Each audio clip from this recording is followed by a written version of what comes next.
سلام، من زهره هستم. خانم بادکوبو چگونم؟ امیدوارم که شما رو خوش بیایی. پخت و سرو بادکوب کوکو از قدیم‌ها تو مراسم عروسی، البته بیشتر شرق گیلان رواج داشته. وقتی سینه و ران مرغ‌ها رو بعد از پختن برای غذای اصلی استفاده می‌کردن، باقی مانده مرغ برای طبخ بادکوب کوکو استفاده می‌شد. امروز ولی قراره از یک مرغ کامل استفاده کنیم. زهرا خانم اول مرغ رو میپزه تا بعد از پختن گوشتش رو کامل ریش کنه. حین پختن به مرغ نمک، فلفل سیاه و زردچوبه اضافه میکنه.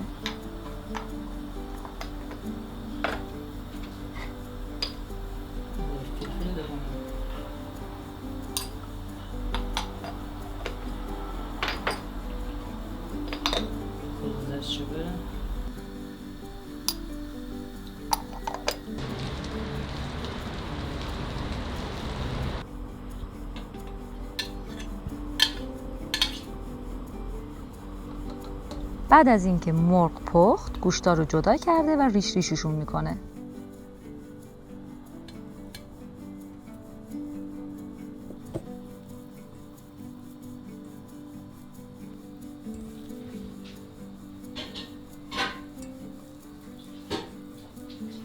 حالا یه پیاز متوسط رو نگینی خورد میکنه و با کمی زردچوبه تفت میده.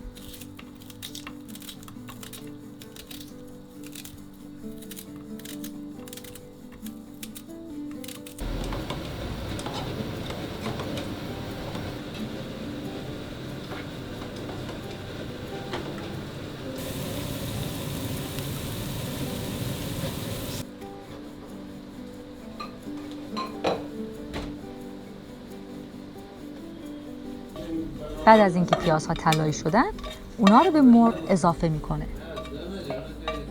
8 تا تخم مرغ برای این میزان از کوکو نیازه.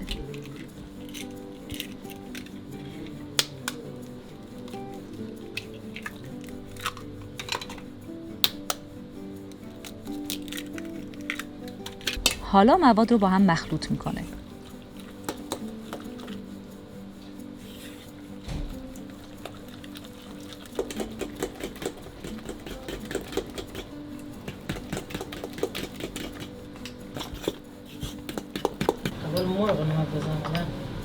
و در انتها به مخلوط نمک، فلفل و زردچوبه میزنه.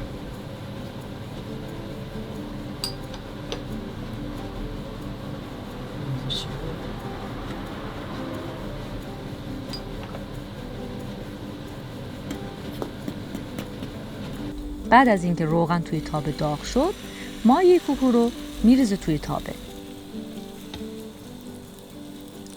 بعد از سرخ شدن یه طرف به روشی که میبینید اونو برمیگردونه تا روی دوم هم کاملا سرخ بشه.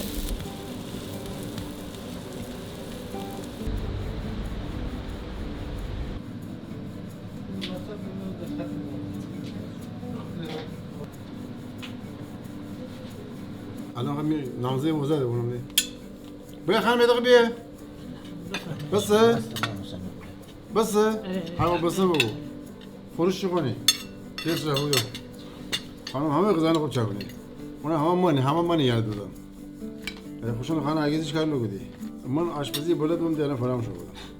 از سال 1363 فراموش کردم. ده همه من یعنی یک سال اینا آموزش بدم. بعد اینکه آموزش یاد بگیرم من دیگه برام کنار.